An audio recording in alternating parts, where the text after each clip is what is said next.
Thank you for joining this press conference on the news, on updated news regarding our client, JN, and the parents who are with us here today, Angel and Nicole Nieves.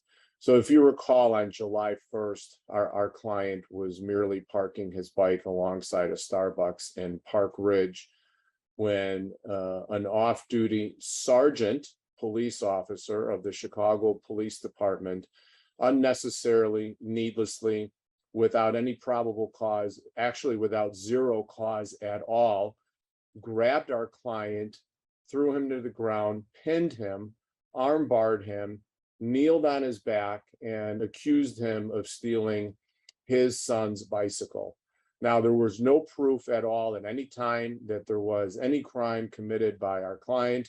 And in fact, the Cook County State's Attorney and the Park Ridge Police Department have indeed verified that our client never at any time participated or was involved in any sort of theft or crime of any nature whatsoever.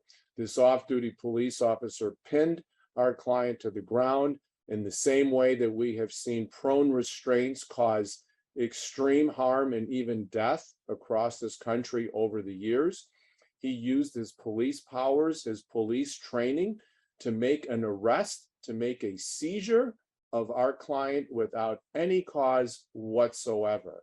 And what brings us here today is we are very pleased that the Cook County State's Attorney, the Office of Kim Fox, and our Office of Professional Responsibility and the Park Ridge Police Department found today that they charged the off-duty police officer, Sergeant Michael Vitellaro, not only with aggravated battery, but also with official misconduct.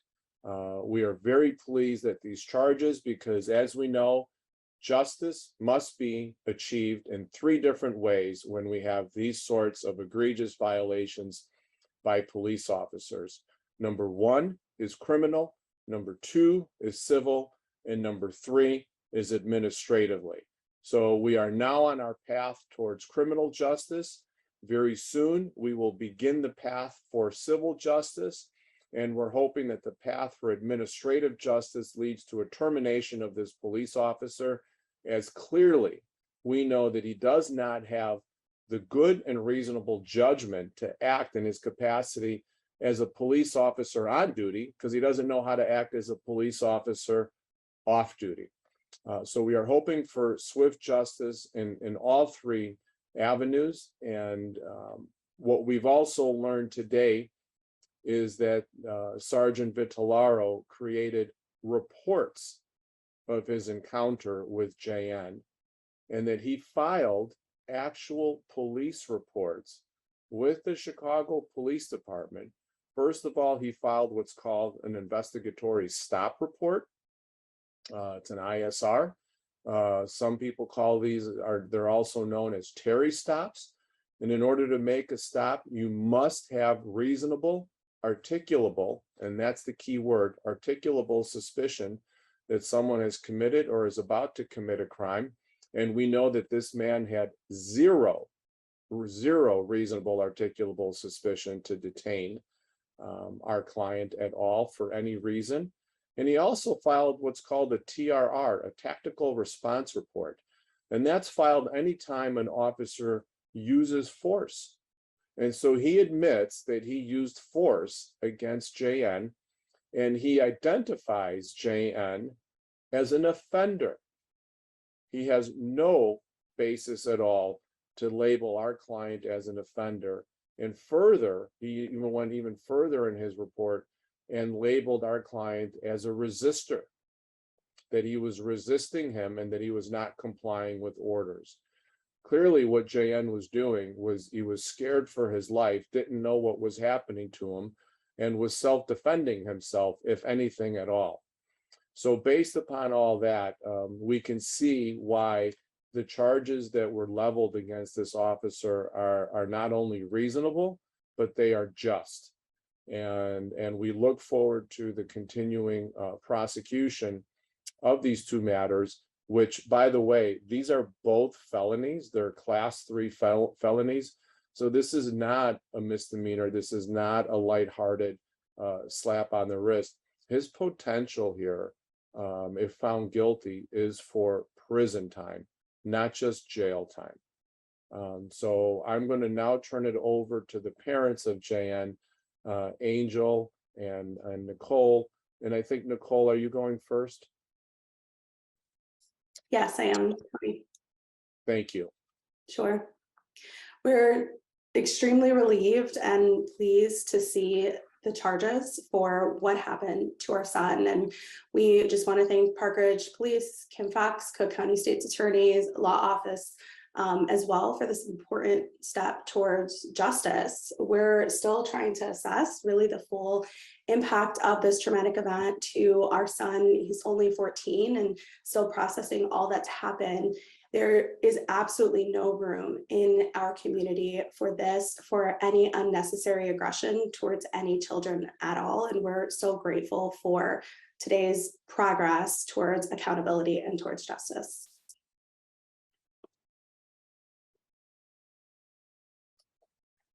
So I'm going to repeat what Nicole just said in Spanish.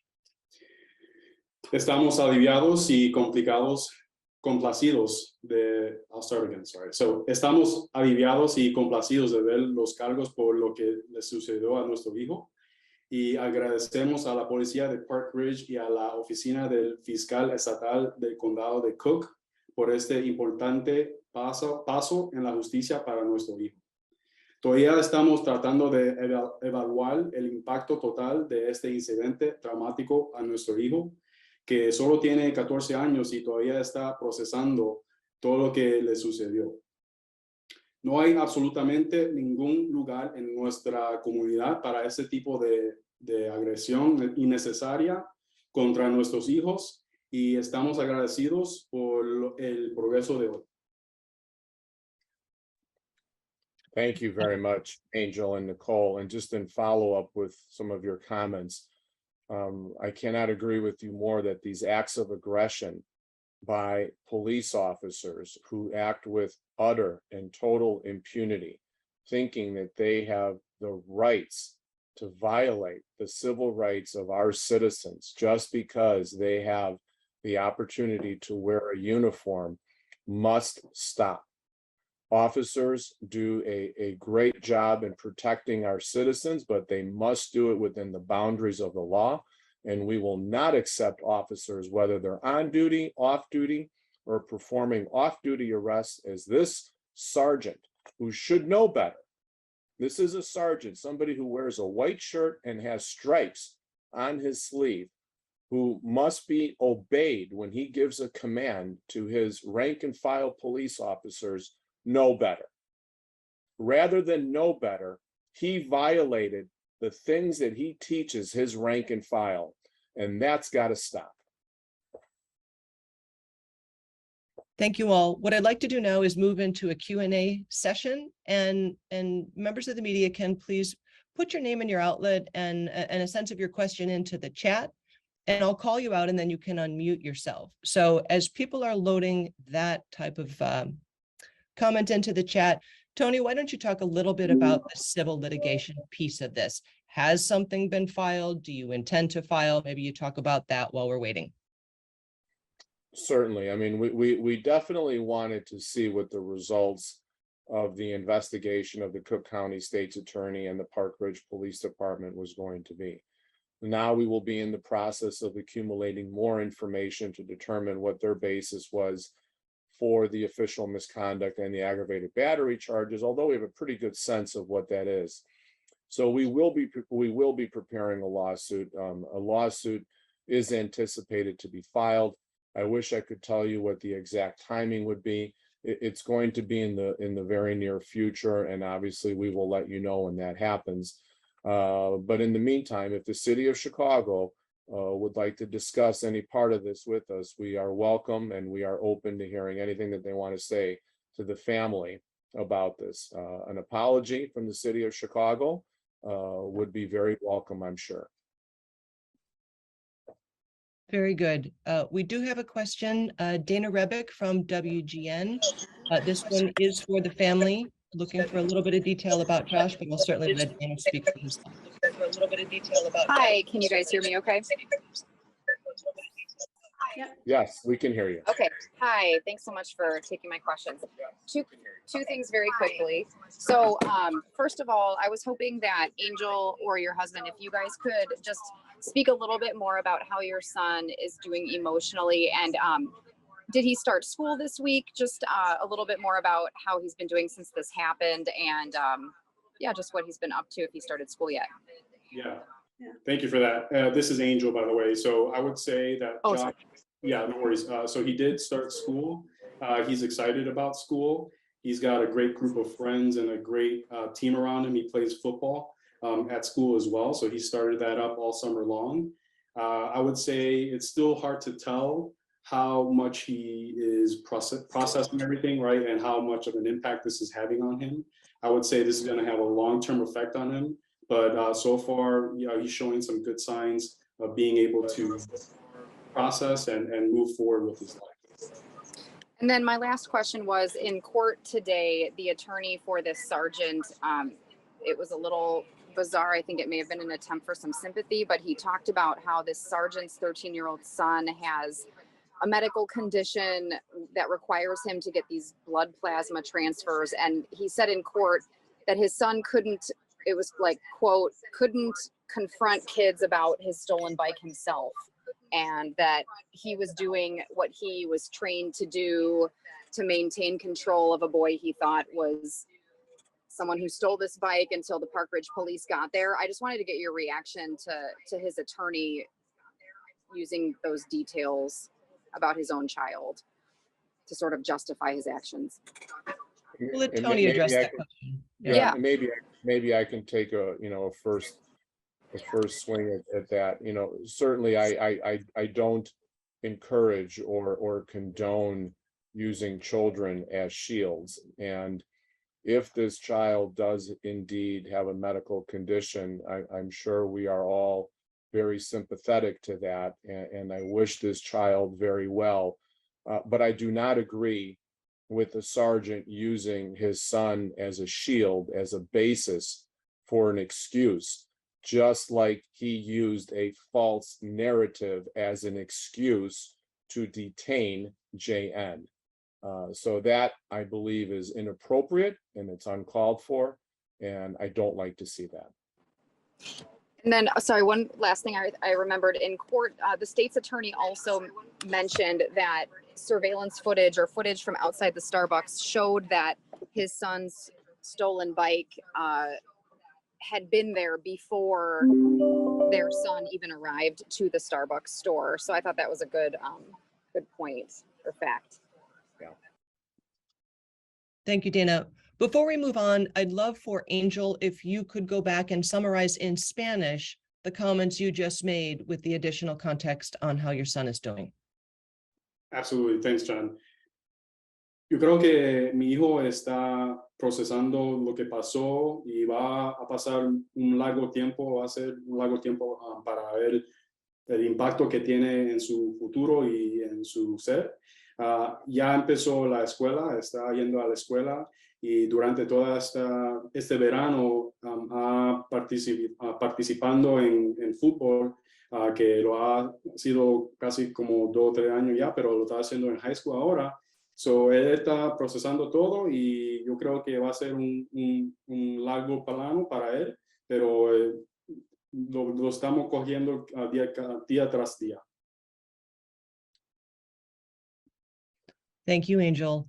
Evelyn Holmes with Channel 7 has a question about whether race played a factor. Evelyn, you may unmute yourself. Yes, I'm here. Yeah, that was basically just was it racially? Do they believe that it was racially motivated, and just kind of their thoughts on that and what effect that has had on not only their son but their family, especially in this day and age of that kind of awareness. So let me again take a first crack at this, Evelyn, and then I can turn it over to Angel or Nicole. We don't know if it was racially motivated. We don't know by the bond proffer or from what we've heard today in court whether it was. I think this will be something that we will be able to peel back the onion layers on once we get deeper into discovery and we get into a deposition for this officer. But what we do know is this, that JN was the only young man, boy of color in this group of children that was singled out. And as Nicole has said on prior occasions, her son has longer curly hair. So with the brown skin, why did this officer move towards him when there were others who were around there at the same time? So can I answer your question in the definitive? Not yet, but I anticipate being able to do so. Thank you. Parents, is there anything you'd like to add?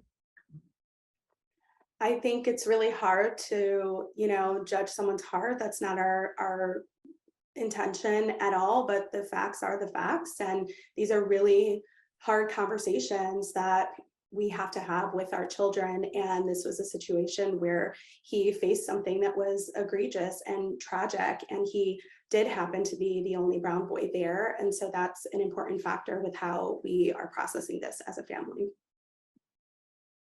Angel, would you like to summarize in Spanish?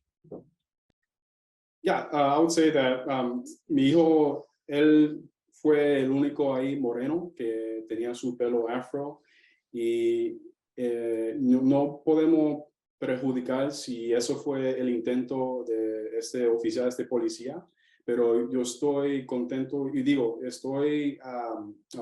tengo confianza en el proceso legal, que en todo eso vamos a ver si eso fue, prejuicio racial fue un caso para ese motivo, pero ahora mismo lo que está ahí en el video y lo que podemos ver es que él fue el único moreno ahí y este policía lo asaltó ahí y fue el único ahí de moreno. Thank you very much. Our next question is from Tom Schuba at the Sun-Times, and that appears to be the last question in the queue. It will be directed towards Tony on some of the legal process. So if anyone else has a question, this would be the opportunity. Otherwise, we will conclude after this. Tom, you may unmute. Sure. Hi, guys. First of all, do you think the recognizance bond was appropriate? I know he, the officer scored low on the pretrial services measures, but this, case seems to be a little out of the ordinary. And then my other question is, do you know whether a grand jury has been convened, and are you hoping or do you expect more, felony charges to be filed in the case? Tom, I'll take your second question first and then circle back to your first one. Regarding the grand jury, I think as more evidence comes out, and whether it's the state's attorney that uncovers it or whether we uncover it through our discovery process, I think that's something to be determined. I will not hesitate one bit to turn over anything that I think would indicate either a racial motivation or any further upgrade of charges or an additional charge if we uncover that information. I will not hesitate to do that. Your other question was on the recognizance bond, and I was not in court today, but I'm not going to disturb the judicial discretion that the judge imposed here in determining that this man was not a flight risk, which probably, if you were to take a drone's eye view, he may not be, because we know who he is. We know he has a family. He lives in the area, and it's going to be very difficult for him to be a flight risk. And if he does, then I think we take it from there. But I'm not going to impose my will on what the judge's discretion was on the I-bond today. If the judge thought it was appropriate, we'll accept that.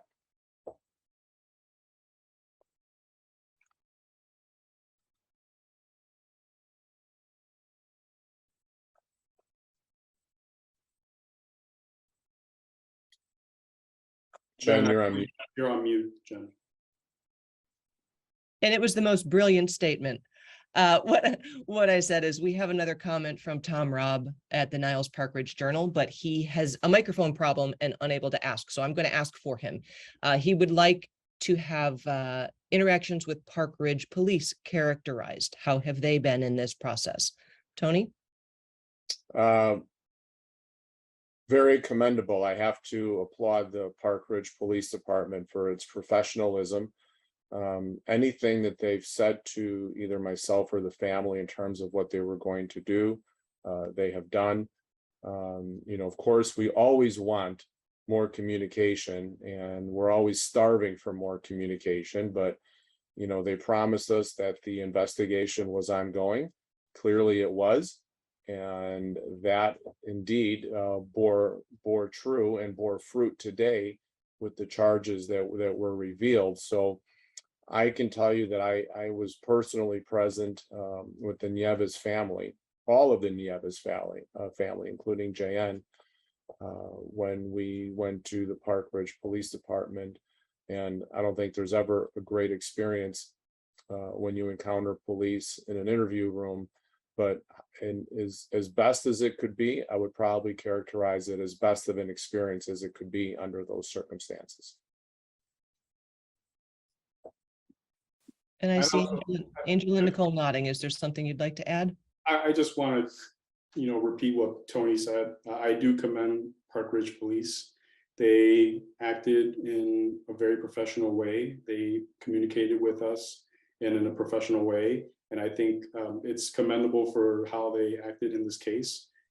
For us, it's super emotional, right? It's touching to the core of our family. And as Tony mentioned, right, in the speed of everything nowadays, we were thirsting for information every second, but they provided that information in a reasonable way, and they acted in accordance with that. So we're pleased with the way that they have been acting in this whole situation. Thank you, Angela. And Espanol? And just in follow up, I think what we're really talking about and what this question comes down to, and it's something that victims of police officers and the lawyers who represent victims are always asking for, and we beg in not the literal sense but the figurative sense for transparency.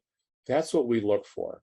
That's what we want. We want active participation. We want to know that the process is transparent. And now we have a really good example of a transparent process with the Cook County State's Attorney and the Park Ridge Police Department cooperating amongst themselves and asking for cooperation from us in order to achieve what we believe is the just result. So achieving transparency is never easy. It's complicated, but when it happens, you can see the results that occur. Yeah, I would say in Spanish, durante todo este proceso, la policía de Park Ridge no han dado muchas comunicaciones, están siempre con nosotros, dando la información cuando pueda, cuando lo tenían, y estamos muy agradecidos con la policía de Park Ridge. Somos residentes de Park Ridge hace 12 años y estamos bien contentos y felices de todo el proceso que ha mostrado la policía de Park Ridge. Thank you. And I think, again, we are down to the last question from Jonah Meadows of Patch. This is a Tony question about where the civil suit might be filed, and then an administrative question about the police. Joni, go ahead. Oh, sure. Yeah, just wondering whether it was going to be a federal 1983 case and whether anybody's filed any complaints or there's been any paperwork on the Chicago end towards the process of the administrative remedies you're talking about, getting the sergeant fired. Sure, thank you, Jonah. And again, I'll take your last question first, just because I remember it best. And what we do know is that COPA, the Office of Professional Accountability, is investigating, but we don't know where their investigation lies right now. We hope also to hear from them and to hear what their investigation has revealed. But as far as anything else, I don't know. But we do know for a fact that they are investigating. Whether or not this is going to be a civil rights lawsuit or whether it's going to be some other type of lawsuit, that is yet to be determined. That is a job that we as the lawyers have. And I'd like to take a moment just to introduce them because they are here. Bhavani Ravindran, Javier Rodriguez, Sam Horton, and also our fellow Eva Dickey, all part of the civil rights team. We're gonna take a step and we're gonna evaluate all of this information and we're gonna make the best decision in the best interest of this child, JN, and what happened. Okay, everybody, I think that clears us out of questions. Tony, I would love to give you the opportunity to make a bit of a closing remark, perhaps about the value of video in this case and others. Well, as we can see, and not only in this case, but other, and if you take the extreme case of even a case like George Floyd, where would we be without the power of video? Now, we don't have any cell phone video here, but we're very fortunate to have had surveillance video from cameras from nearby retail establishments. Without that video, then we have the word of a 14-year-old child against that of a sergeant in the Chicago Police Department. I'm actually afraid to think of who would be desired to be more credible here. I'm scared to think that a 14-year-old would be deemed not credible or reliable against the word of a Chicago police sergeant, because we know this police sergeant already created a narrative that our client was an offender, resistant, and wasn't following direction. And I ask you, to what? So the power of video cannot be underestimated. And I welcome the video when the video exonerates people who make accusations. But certainly when the video does not and proves the means to an end, then we must prosecute. Thank you, ladies and gentlemen. Appreciate your continued interest in this case. We'll update you when we have more information in the future and hope you have a good evening. Thank you. Thanks, everyone.